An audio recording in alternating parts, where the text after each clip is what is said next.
Do you want to know how much it really costs to live in Lisbon in 2025? Stay tuned as I have a lot of useful information for you.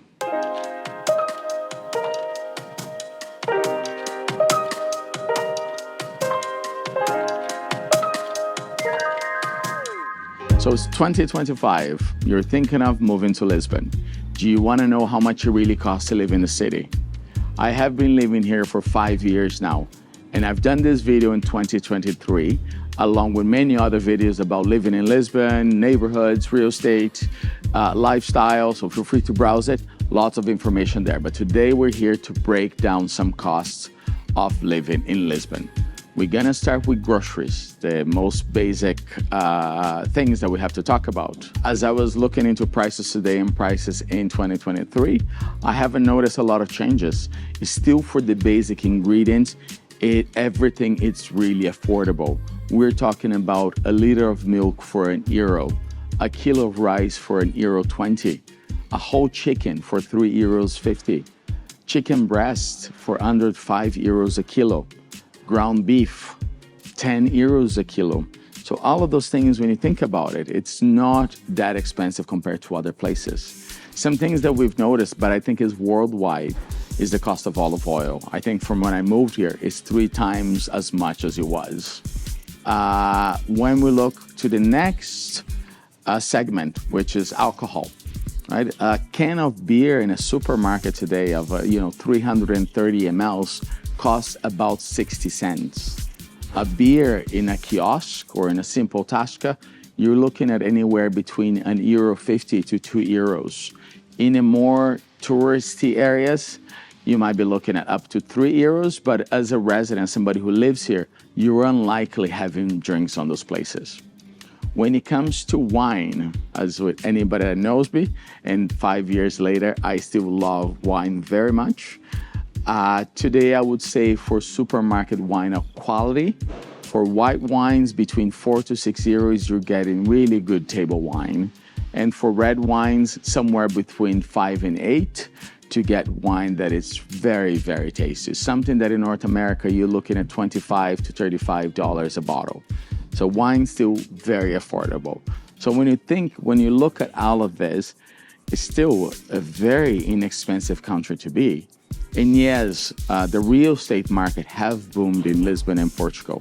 So that's something that right now the prices are quite high. There's no sugarcoating. If you're looking for quality homes in Lisbon today, we are an international city and prices are there to match. But with everything else, you still have so much choice to do on how much you can and cannot or should and should not spend in certain items. We're gonna get to the real estate, but next let's talk about entertainment, right? Starting with dining out. In Lisbon today, and when I talk Lisbon, I'm talking central Lisbon, the places where international people are moving to, this cosmopolitan city that everybody's been seeking. You can still have lunch at a Portuguese tasca, including wine, bread, olives, for about €10 a person. You can go to a fine dining restaurant that has some lunch set menus. You're looking at between 15 to €20 for, starter, main, many times a glass of wine and coffee. That is not expensive. When we think of places like Canada, US, UK, the Netherlands, you're really not getting anything for €15. And here you're sitting at a nice restaurant, having a nice lunch, many times with a glass of wine. So that part still very, very affordable. Yes, you can choose to go somewhere else, somewhere expensive, go to a Michelin-star restaurant. The dining scene in Lisbon is booming. It's very hard today to keep up with the amount of places opening every week, right? And when we're thinking of dinner time, then you tend to be a bit more selective. You might go to a nicer place. But I find today there still was a couple in a nice restaurant with a bottle of wine, with starters, with sharing a dessert. We are able to dine with gratuity included.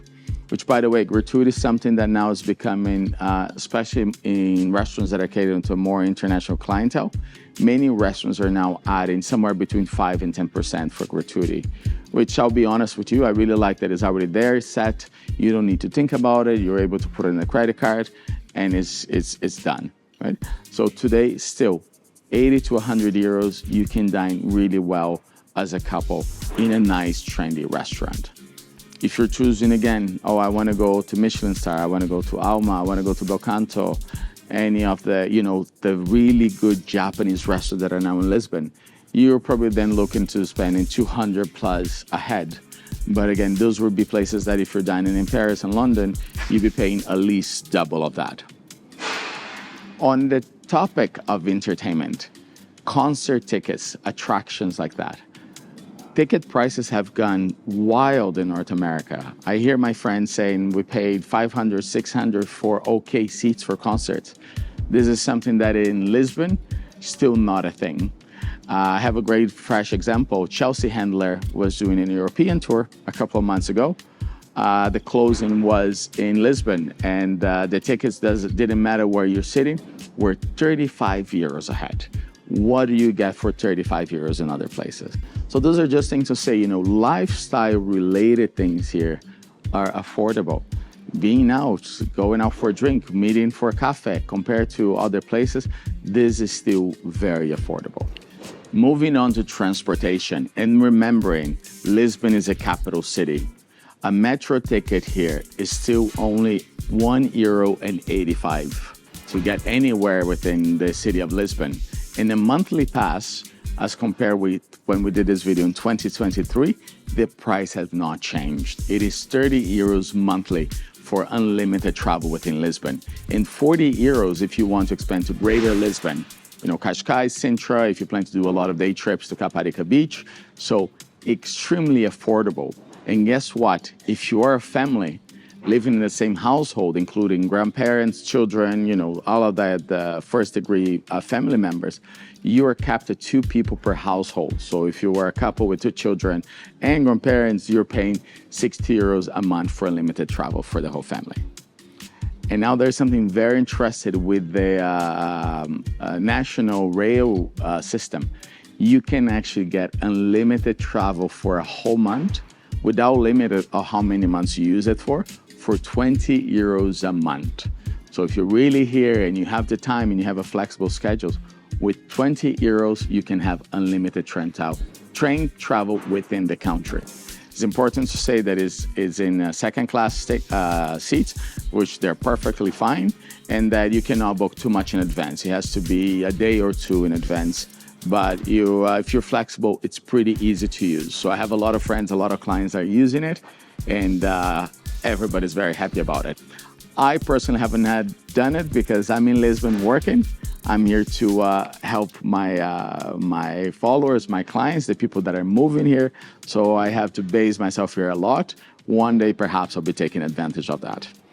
On that note, it's very important to you that are thinking of moving to Lisbon, that are thinking of moving overseas, that this is not just about a move.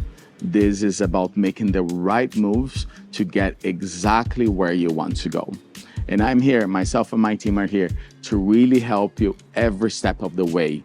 It's never too early to start planning. Now let's talk about healthcare.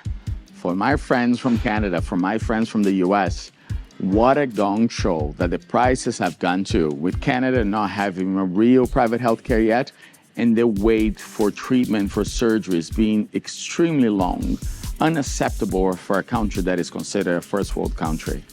Guess what? In Lisbon, healthcare is free for everybody that lives here. You don't need to live for too long. The moment you become a resident, you are entitled to free healthcare. And the same goes to education, and we're going to get to education later on. But if you want the comfort of private healthcare, it is still extremely affordable to have private healthcare in Lisbon. I am getting to my 45 now, and my insurance is about 82 euros a month. And that is a very complete health insurance. I'll go over some details on that because I think, especially as I'm getting older, and a lot of people, the age as they're moving here is that age that, things are not quite working the way it should, and it needs a little more maintenance. It's important to know. I was doing a research this morning just to look at the same exact plan. If I was starting it at 65, it's about 200 euros a month per person, okay? And what does that include? When I think the US, my mom lives in the United States, so I'm a bit familiar with the healthcare. There is no you don't need to get into a number before the insurance kicks in. The insurance kicks in immediately.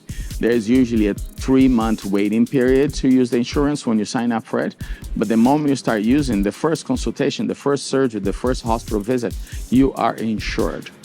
Each is a different copay. I'm gonna share the one I use. It's a company called Medish. By the way, I have no affiliation with them. It's just, I got to Medish when I moved here. 5 years later, I'm still happy with them. Therefore, I recommend to anybody looking. For medical consultations, here we don't need to see a family doctor first. You can go directly to the specialist. When I moved here 5 years ago, my co-payment for a visit to a specialist was 17 euros. Prices have gone up. Now it is 19 euros per consultation. If you have an emergency, you need to go straight to the hospital. Beautiful, private, brand new apartments, hospitals with quick service, with comfortable rooms, with English-speaking staff. You're looking at 40 euros for an emergency. It is unbelievable to think that that's the situation. Most blood work, urine samples and things like that, €1.50. I personally, last year, I've been playing tennis, I'm 45 now, not in my greatest shape, wanted to make sure my knees are fine. I had no problems at all. I went to the physiotherapist on Monday. I wanted to get MRI done. On Thursday, I had appointments. And guess what the cost of each MRI was? 65 euros. Without wait, going to the hospital, straight into the room, getting it done, leaving. 2 days later, I have the results. This is unbelievable, especially when comparing to North American countries. So overall, we're still very happy with the healthcare in Portugal. As I said, we only use private. I don't have a lot of experience with the public system. It is free. I hear it's no longer as good as it was, as the country is growing, as there's more people using. Some things now you're waiting a bit longer, but you do have the option to do that. Some of my friends, what they have done, they keep the private for consultations and things like that, and they use the public system for more serious things. Some people that have encountered serious issues as they went along. They felt that the public system was really good for that. Not that you don't have access to that with the private. My understanding is with surgeries, with any procedures, the copay is 10%. In my plan, it's 10% up to 750 euros. So I know that regardless of the surgery I'm going to do, 750 euros is the maximum I'm going to be paying for it.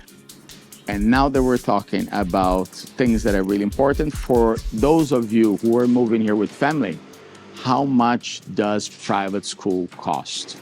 As I mentioned to you, public school is free. But for private schools, we have a few different options. If you look at some of the Portuguese private schools, you're looking at about 4,000 to 7,000 euros a month for the education. If you're looking for some of the really good private schools, like Park, the British School, and the ones in Cascais, you're looking at between 12,000 to 18,000 euros per child per year. And then if you go into the really premium ones, such as the St. Julian's, you're going at around 23,000 a year. So when you compare those costs to costs of private school in the United States, tell me I don't have children, but do tell me, do write in the comments. Do your kids go to private school? Do they go to the top school in your region? And are you paying less than, 12 to 23,000 a year for that education? I don't think so. Now let's talk about gym memberships. Like we did in 2023, I'm going to do the same. Divide it in 3 tiers, starting with the bottom tier. And by the bottom, I mean bottom central Lisbon, nice gyms, modern. They tend to be a bit more crowded. was the old Fitness Hut, which is now Viva Gym. You're probably looking at about 35 euros a month, and that allows you access to all of the Viva Gyms in Portugal and in Spain as well. So if you're traveling to Spain, Viva Gym, 35 bucks, a bit busier, but if you're flexible with time, I'm sure you can find a time and spend only 35 euros a month. Next here is Homes Place. Homes Place is also an European chain. You have different types of memberships. You have memberships that you can use just one or everything in Lisbon or Europe-wide, but let's say that is about 90 euros a month. And then next year over is Club 7 at about 120 euros a month, or 100 if you're a couple, 100 each, so 200 a month. And that's a bit more like a club. They have a restaurant. The reason I go to Club 7 is also because they have tennis and they have paddle, which I have recently started playing, trying to replace tennis with paddle. Allegedly, it's a bit easier on your body. I still haven't felt it, but I'll keep you posted on that. And it's important to mention that in gyms like Homes Place and Club 7, that every few months you have included a visit with the dietitian, you have a physical analysis of your body, and you can also meet with a personal trainer every few months for the personal trainer to organize a workout routine for you. And that is how included with the price. And when we're thinking of sign-up fees, we see you here, Club 7, it is a club format, but really you're not paying thousands of euros. I think it might be something like 100 euros to sign up. It's very, very affordable compared to other large centers. Since we're also talking about, service and extras, let's talk about services like, cleaning service, ironing service, babysitting service, and things like that. Still today, about 10 euros an hour, you get a cleaning lady or somebody to press your clothes. With babysitting, it changes. It depends if you want an English-speaking babysitting, which is very easy to find, French. You're there anywhere between 10 to 20 euros an hour. And on a babysitting topic, I actually have a friend that started a while back a babysitting company. So if anybody who's out there looking for international babysitters that have been checked for criminal record, for everything, to make sure that you're hiring somebody who's been pre-qualified before bringing it to your home, feel free to reach out and I'll connect you with the friend that is running this company. I don't have children. I keep hearing great things about it. She's growing, and most of our clientele is international. Now let's talk about real estate. And this is my expertise. This is what I'm really here for, ready to assist you with your move. I've been a licensed real estate in Canada since 2009. And about 5 years ago, I started my own company here in Lisbon. I focus in expats that are moving to Portugal to give the same level of service that they're used to in places like US, Canada, UK, Germany. And this is what I'm here for. I work with the same standards that I used to work in Canada, with transparency, with full disclosure, and with just honesty to my clients to make sure that they get what they want and pay what they're supposed to pay. As I mentioned earlier, it is no longer an inexpensive place to invest in real estate. But as you saw for everything I spoke about, the lifestyle here can still be very affordable. You get to choose. But when we're talking about real estate prices, I'm gonna make it very general. And keep in mind, you can have apartments for less than the average I'm speaking about, based on size. And also if you go into an older building, what I'm sharing here today is to do with the expectations of most of my clients today that are coming from North America and Northern Europe. As a rule of thumb, 6,000 euros a square meter is a good starting point for an apartment that is properly insulated, that the building is in good condition, and the apartment is move-in ready. But from that, really the sky is the limit. I like to say that to about 9,000, you start to get in at a different level of homes. And when you get to the 10,000, 12,000 plus, you get in everything you want, right? But really, as a base point to start, 6,000 a square meter, okay? So when we're thinking a one-bedroom apartment of 60 square meters, you're probably there, on the 360, 400,000 plus. And it's important to say, in desirable locations, a desirable apartment. With 2 bedrooms, you're looking there 100 square meters, 600,000 plus. Remember, and you can find for less, but you're really not getting a lot of the ticket items that I've been asked to find so people move in here. And when we're looking at 3 bedrooms, starting there is at 140 square meters and things like that, 850, 900. But reality is you can find things at a lower price, but really, as depending on your checklist, it's really about being cohesive with your what you want to what your budget is. But just to resume, T1s, small with everything you need, starting at about 400. T2s, starting at 600. And I'll say T3s, 850, 900 plus. And from that, the sky is the limit, okay? And when we're talking rentals, very important to share rentals because we do help with the full relocation to our families to Lisbon, and many choose to rent first before they're ready to buy. To try neighborhoods, to make sure it is for them. When we're looking today at T1s, same category, same style as we were talking about for purchases. I like to say 1,600, 1,800 plus.